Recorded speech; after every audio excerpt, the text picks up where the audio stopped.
السلام علیکم. نن زموږ ټاپک دی سیډ جرمینیشن. خو ته به په دې ټاپک الای پوهیږي چې تعالی سټرکچر اف سیډ درځي او سټرکچر اف سیډ باندې پوهیږي، د تخم په ساخت باندې پوهیږي. نو که د دې نه مخکې چې کوم سټرکچر اف سیډ لیکچر شوی دی هغه دې کتلی نو صحیح دا لیکچر وګوره. هکو هغه دې نه کتلی نو اول هغه وګوره، په یوټیوب باندې سرچ کا سټرکچر اف سیډ بای خاتم علي. هغه ویډیو به درته راشي، هغه ښه په توجه سره تر اخره پورې وګوره. نو بیا دې لیکچر ته راشه، دې باندې به ښه په اسانه باندې پوه شي او زر به پرې پوه شي او ډېر څه به ترېنه زده کړي.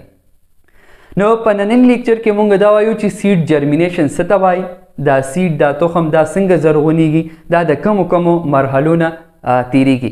بیا اپیجیل جرمینیشن څه ته وایي او هایپوجیل سیډ جرمینیشن څه ته وایي.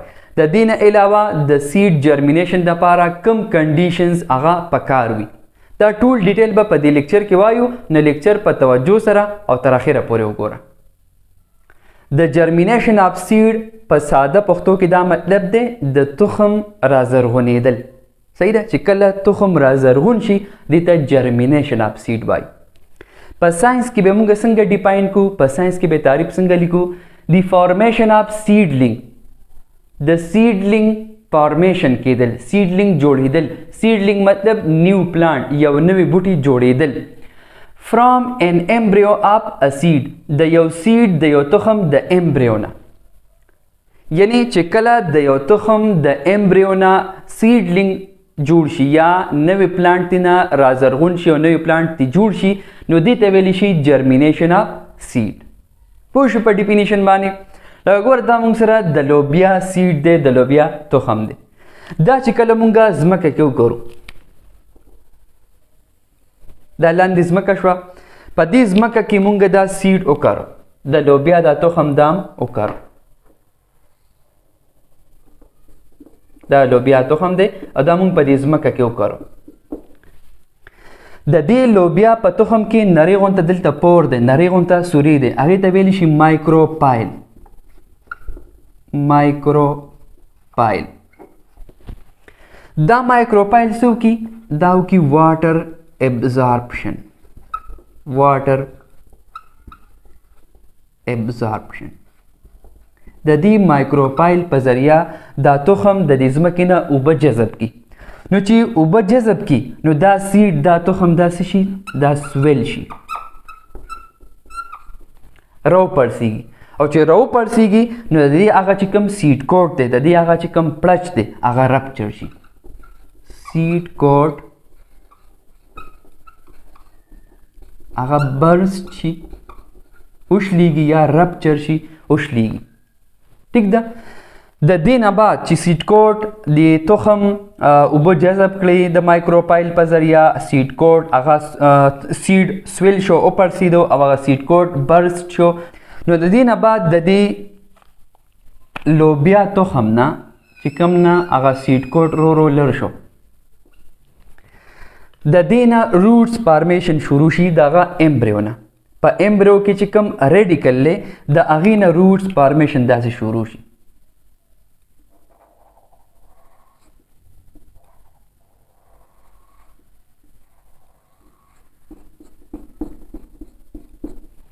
صحیح ده.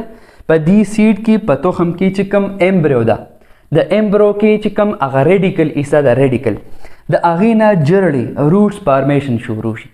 صحیح ده. بیا د دې نه بعد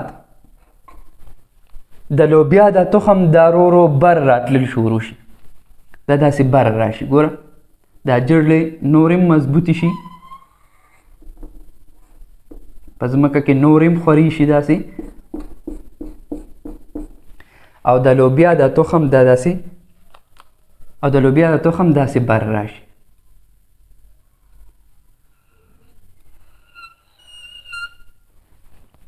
صحیح ده. د دې نه بعد د دې لوبیا نه د لوبیا په تخم کې چې کوم هغه پلومیول دی، پلومیول د هغه ایسې نه شوټ فارمیشن نه شروع شي. د هغې نه وړوکې غونته تیغ هغه بار روزي او هغه بیا چې کوم دی تنه او پاڼې هغه جوړیږي. صحیح ده. او دا چې کوم لوبیا دا تخم دی دې کې چې کوم دا کارټیلیډنز دي، په دې کې 2 کارټیلیډنز دي، هغه 2 پاڼې غونته جوړیږي. ګوره داسې دې باندې ځان پوهېږه.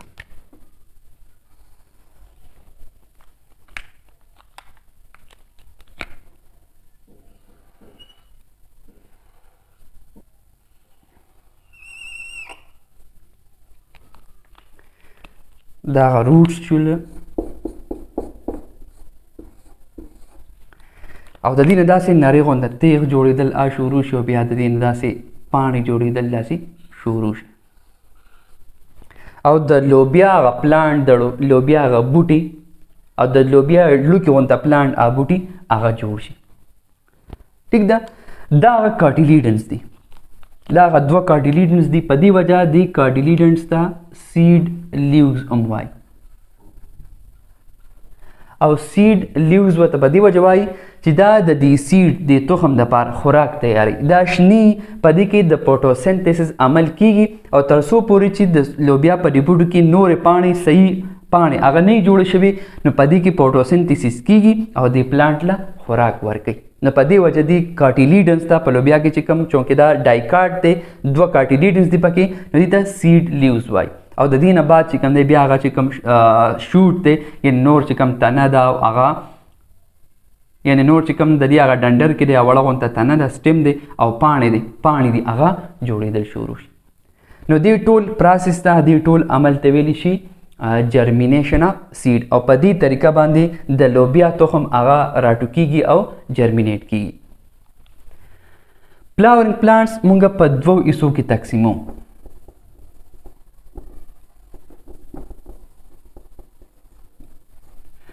یو ته ویلی شي مونوکارډ او بل ته ویلی شي ډایکارډ.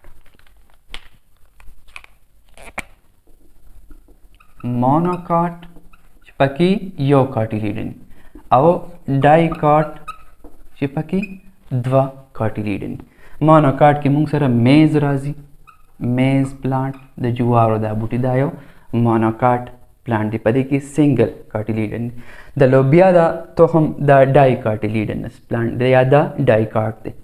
دا شان چې کوم چڼه ده د چڼې تخم هغه یا د چڼې هغه پلانټ ته ډایکارډ وایي ځکه د هغې په هغه سیډ کې په تخم کې هم دوه کارټیلیډنز دي لکه څنګه دلته د لوبیا په تخم کې چې دوه کارټیلیډنز صحیح ده.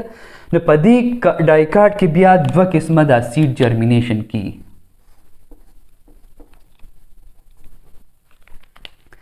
یو ته ویلی شي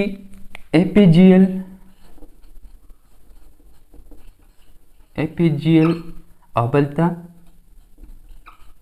hypogeal. Epigeal seed germination मतलब دا ہے above the ground.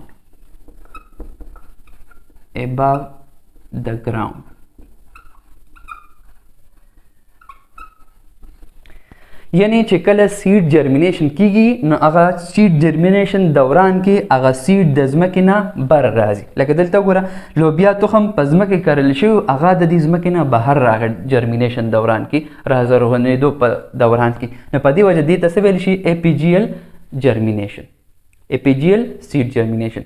هایپوجیل ته ویل شي بلو د ګراوند.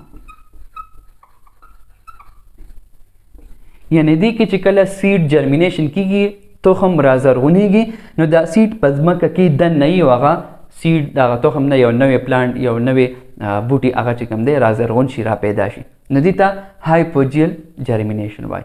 چې کوم مونوکارډ دی لکه میز د هغې هغه جرمینیشن هم د دې هایپوجیل په شانتې یعنی هغه د فرض کړئ جوار دانه مونږ وکرو هغه په ځمکه کې موجود دي او د هغې نه چې کوم دی په مختلفو مرحلو کې یو نوی پلانټ د جوارو بوټي اتې را پیدا شي.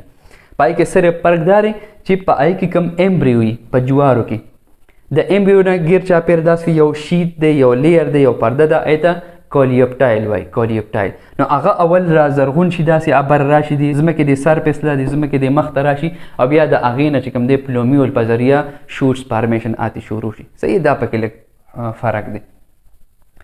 نو دا دی موږ سره جرمینیشن اف سیډ په دې طریقو باندې تخمونه را زرغونېږي.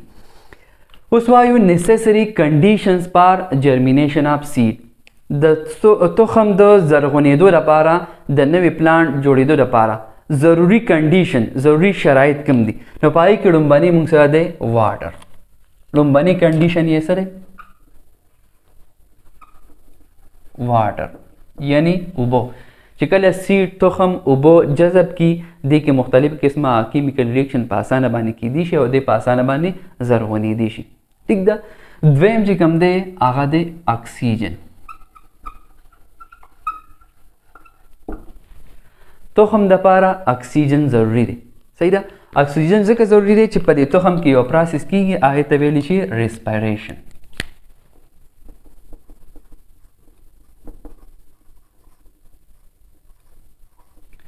او ریسپایریشن داسې یو پروسس دی یا داسې یو عمل دی چې پای د دې په ذریعه په دې سیډ کې په دې تخم کې چې کوم خوراک دی هغه اکسیجن سره یوځای شي او د هغې نه انرژي توانایي جوړه شي.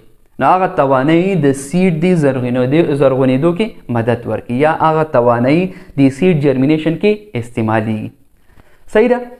په لوبیا کې دغه خوراک په امبریو کې چې کوم کارټیلیډن حصه ده په هغې کې او په مانوکارډ ډایکارډ پلانټس کې او چې کوم مانوکارډ یې پای کې سنګل کارټیلیډن یې هغه لږي هغې کې انډوسپرم هغې کې چې کوم دی هغه ریسپایریشن هغه عمل کیږي او د هغې نه بیا هغه انرژي توانایي حاصلېږي د سیډ جرمینیشن لپاره. ټیک ده. دریم کنډیشن چې کوم دی هغه دی پراپر ټمپریچر.